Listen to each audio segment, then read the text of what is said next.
Шеф, мынаяқта біреудің іздерін таптық. Бізден бұрын біреулер келген. Мына қараңыз, біреудің іздері жатыр.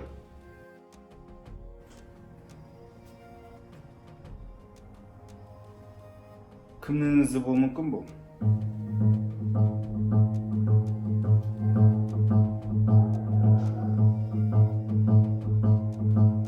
Қойшы! Так, осы іздерді ұзындығын, табан ұзындығын ал, соны компьютерге анализ арқылы сал. Так, табанын өлшеп, компьютерге сканерлеп аламыз. Ұзындығы 26-да 2 см болды. Табанның ұзындығы арқылы адамның бойын табуға болады. Келесі формулаға енгіземіз. Сіздер де өзіңіздің бойыңызды табаны ұзындығы арқылы таба аласыздар. Тексеріп көріңіздер. Бойын тапқаннан кейін америкалық кинолардағыдай кім екенін хобана деп тауып аламыз. Хобана шықты. Енді міне бүгінгі тақырыпқа кірісейік. Шығып тұрған түрдің тұқым қуалайтын және тұқым қуаламайтын белгілерін қарап талқылайық. Бірінші анықтамаларға жүгінейік. Өзгергіштіктің екі түрі бар.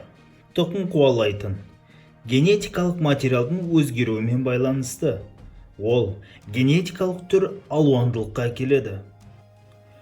Тұқым қуаламайтын генетикалық материалға әсер етпейді және келесі ұрпақтарға берілмейді.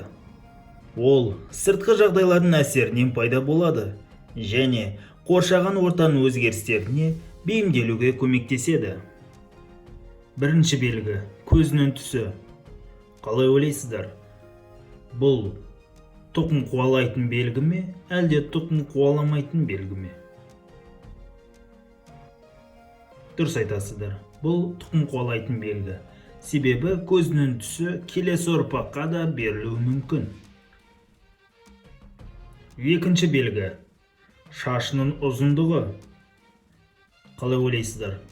Келесі ұрпақта дәл осындай шашының ұзындығы бола ма, әлде шашының ұзындығы бұған қатысы жоқ па? Дұрыс айтасыздар. Бұл бізде тұқым қуаламайтын белгі. Келесі мұрнының пішіні. Дұрыс айтасыздар, бұл тұқым қуалайтын. Яғни келесі ұрпақта осы мұрнының пішіні кездесуі әбден мүмкін. Бірақ мұрның бір жерге соғып бытшыт етпесе, бұлай дәл осы бастапқы мұрны қандай болды, сол беріледі. Келесі белгі дене бітімі. Дене бітімі тұқым қуалайтын ба, әлде тұқым қуаламайтын ба? Егер нақтырақ ойланатын болсақ, бұл тұқым қуаламайтын. Себебі сыртқы фактордың әсерінен дене бітімі өзгеруі әбден мүмкін. Егер спортпен шұғылданатын болса, ірі денелі болады. Келесі құлағының пішіні. Дұрыс айтасыздар, бұл тұқым қуалайтын. Өйткені бұл ақпарат генетикалық тұрғыда жазылған және ол ұрпақтан ұрпаққа беріледі. Маңдайындағы шрам. Қазақша аудара алмадым, сондықтан шрам. Түсінікті ме? Шрам. Шрам бізде тұқым қуалайтын ба, әлде тұқым қуаламайтын ба? Бұл белгі тұқым қуаламайтын. Себебі бұл шрам тек өзінің рожасында ғана қалады. Немесе өзінің бетінде ғана қалады. Келесі баласының баласына бұл белгі берілмейді. Сондықтан бұл бізде тұқым қуаламайтын белгі. Құрметті оқушылар, қандай да бір қателіктер болса, немесе ұсыныстарыңыз болса, менің жеке парақшама жазып, кеңес берулеріңізге болады.